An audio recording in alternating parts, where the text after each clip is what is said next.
Right, everybody, welcome back to the channel. Now, usually you'd see my sister doing this, but today I'd like to do a video for you all. This one is a series that I'd like to start where we read, like, child-friendly books, like Roald Dahl, David Williams, all those types of books. Now, I know it's been a while since we uploaded, and we apologise, but we've been busy.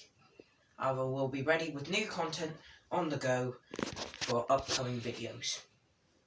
Right, so the book that I want to get started on, which we're going to do over the next few videos of these, is a Roald Dahl classic, Danny and the Champion of the World.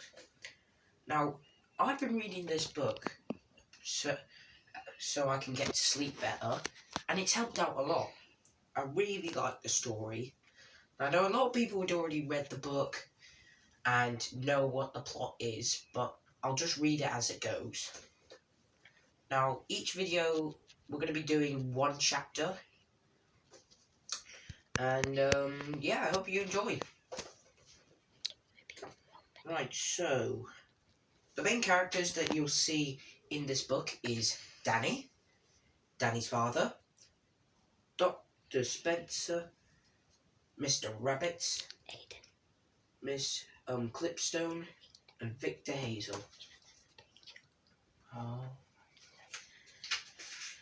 So anyway, let's get started. So the first chapter we're going to be reading is this one called The Filtering Station. When I was 4 months old, my mother died suddenly, and my father was left to look after me all by himself. This is how I looked at the time.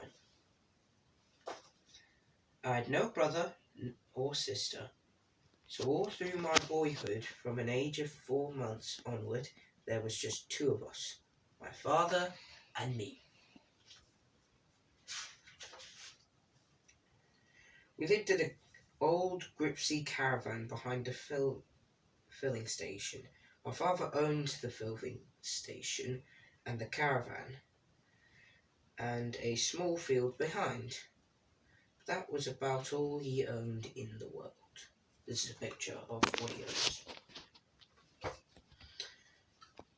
It was a very small filtering station on a small country road surrounded by fields and woody hills.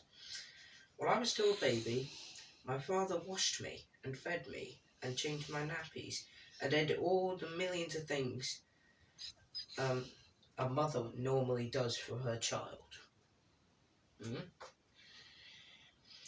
It's not an easy task for a man. Yeah, it's not. Especially when he has to earn his living at the same time by repairing motor car engines and serving customers with petrol. But my father didn't seem to mind. I think that all the love he had felt for my mother when she was alive, he had now lavished upon me. Isn't that nice, isn't it? During my early years, I never had a moment's unhappiness or illness, and here I am on my 5th birthday.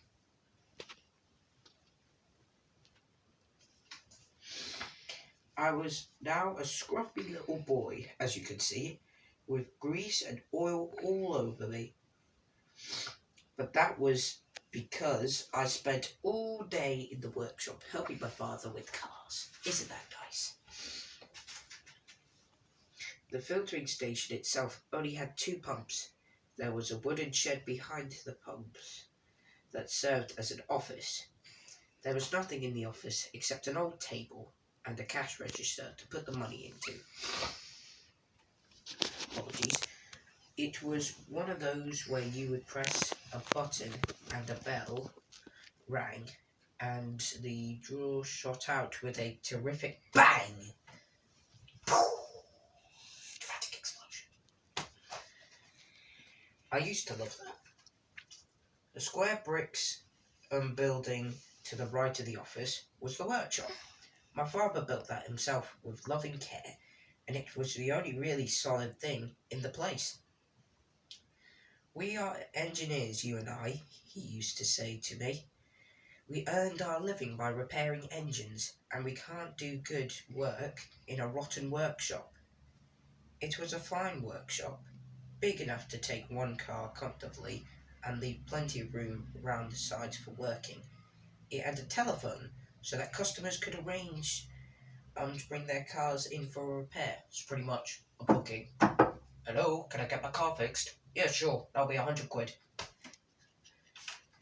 The caravan was our house, our home. It was a real old gypsy wagon with big wheels and fine patterns painted all over it in yellow, red and blue. My father said it was at least 150 years old. Many gypsies said he said had been born in it and had grown up with its wooden walls with a horse to pull it. The old caravan must have wandered thousands and thousands of miles along the road and lanes of England.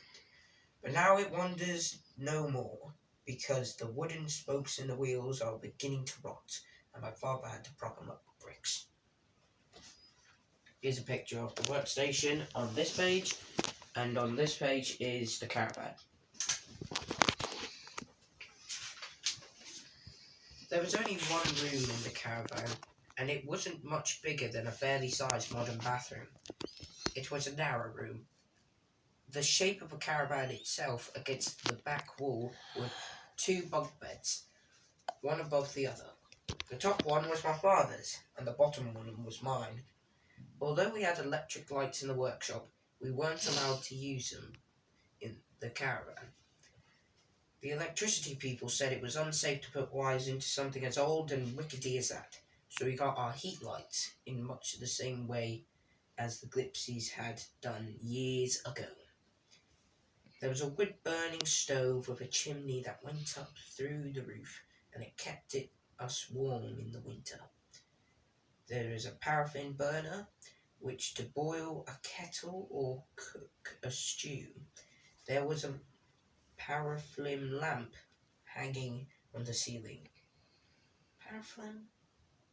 Some of these words, I don't know. When I need a bath, my father would heat a kettle of water and pour it into the basin. When he would strip me Bleep. Bleep.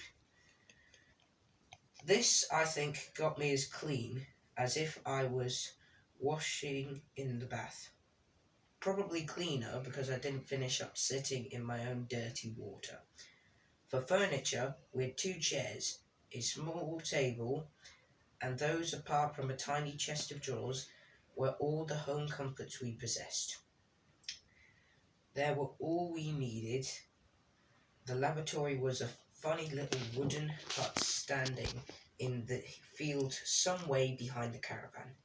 It was fine in summertime, but I can tell you sitting out there on a snowy day in winter was always like sitting in a fridge. Had that feeling before. Yeah. Immediately behind the caravan was an old apple tree. It bore lovely apples that ripened in the middle of September. You could go on picking them for 4 to 5 weeks. Some of the burrs of the tree hung right over the caravan, and when the wind blew, the apples would blow down in the night and often landed on the roof. You could hear them going thump, thump, thump above my head as I laid in my bunk. But those noises never frightened me, because I knew exactly what was making them. Fair enough. I really loved living in that gypsy caravan. I loved it especially in the evenings when I was tucked up in my bunk and my father was telling me stories. The paraffin lamp was turned low, so I could see lumps of wood glowing red hot in the stove. And wonderful it was to be lying there snug and warm in my bunk in that little room. Most wonderful of all this, the feeling that when I went to sleep, my father would be there, very close to me, sitting by his chair by the fire, or lying in the bunk above my own. Right, so that's the first chapter of Danny and the Champion of the World. We'll get back to this in a few days' time. So until then, I'll see you next time on another magical story.